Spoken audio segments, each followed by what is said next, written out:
ഇന്ന് നമുക്ക് എൻ്റെ വീട്ടിലുള്ള ഒരു ചെടി പരിചയപ്പെട്ടാലോ. ഈ കാണുന്ന ഒരു കുഞ്ഞൊരു പൂന്തോട്ടമാണ് ഇന്ന് ഞാൻ നിങ്ങൾക്ക് പരിചയപ്പെടുത്തി തരുന്നത്.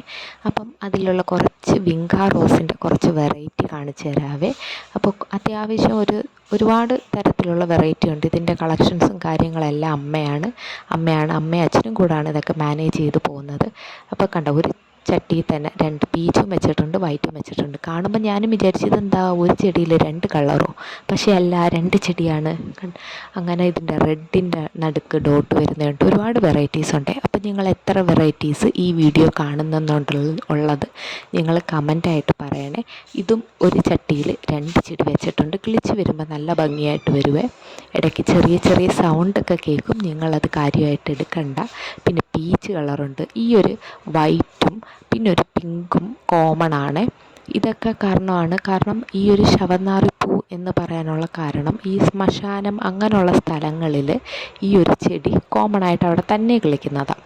ഈ ചെടി വളരാനായിട്ട് ഒരുപാട് നമുക്ക് വളവോ കാര്യങ്ങളോ ഒന്നും വേണ്ട. അത്യാവശ്യം നല്ല വെയിൽ വേണം. വെയിലുണ്ടെങ്കിൽ മാത്രമേ പൂ നല്ല പോലെ വരുള്ളൂ. ഈ ഒരു കളറിൽ നല്ല ഡാർക്ക് പിങ്കിനകത്താണ്, ഒരു വെൽവെറ്റ് പിങ്കൊക്കെ ഇല്ലേ, ആ ഒരു പിങ്കാണ് ഇത്. നേരത്തെ കാണിച്ച വൈറ്റിൻ്റെ നടുക്ക് റെഡ് ഉള്ളതാണ്.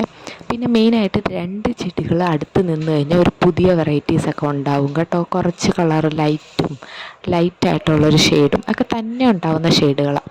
നമ്മൾ തന്നെ വെക്കുന്നതല്ല, പല ഈ വീടുകളിലും ഇതേപോലെ നമ്മൾ കളക്ട് ചെയ്യുന്നതാണ്. കാണുമ്പോൾ ഇഷ്ടപ്പെടുമ്പോൾ നമ്മൾ അവരുടെ അടുത്ത് ചോദിക്കും, അങ്ങനെയൊക്കെ കിട്ടുന്നതാണ്. അപ്പോൾ ഈ കാണുന്നത് കോമൺ ആയിട്ടുള്ള ഷെയ്ഡാണ്. നിങ്ങളുടെയൊക്കെ വീടുകളിൽ നിങ്ങൾ കണ്ടിട്ടുള്ളതായിരിക്കും. അതിൽ പക്ഷേ ചില പൂക്കൾ കണ്ട കുഞ്ഞായിട്ടിരിക്കുന്നത്, അതെന്താണെന്ന് എനിക്ക് അറിഞ്ഞൂടാ, പക്ഷെ കാണാനൊരു രസമുണ്ടല്ലേ. അപ്പോൾ ഇത്രയാണ് നമ്മളുടെ വീട്ടിലെ പൂക്കളുടെ കളക്ഷൻസ്. കൂടുതലും വിങ്കാ റോസാണ്. പിന്നെ കുറച്ച് നമ്മുടെ 10 മണിയും കാര്യങ്ങളൊക്കെ ഉണ്ട്, അത് വേറൊരു സ്ഥലത്താണ്. പിന്നീട് ഈ കാണുന്നതൊക്കെ ഇലച്ചെടികൾ, നമ്മുടെ മണി പ്ലാന്റ് അങ്ങനെയുള്ള സംഭവങ്ങൾ, അതിനും ഒരു പ്രത്യേക ഭംഗിയാണ്.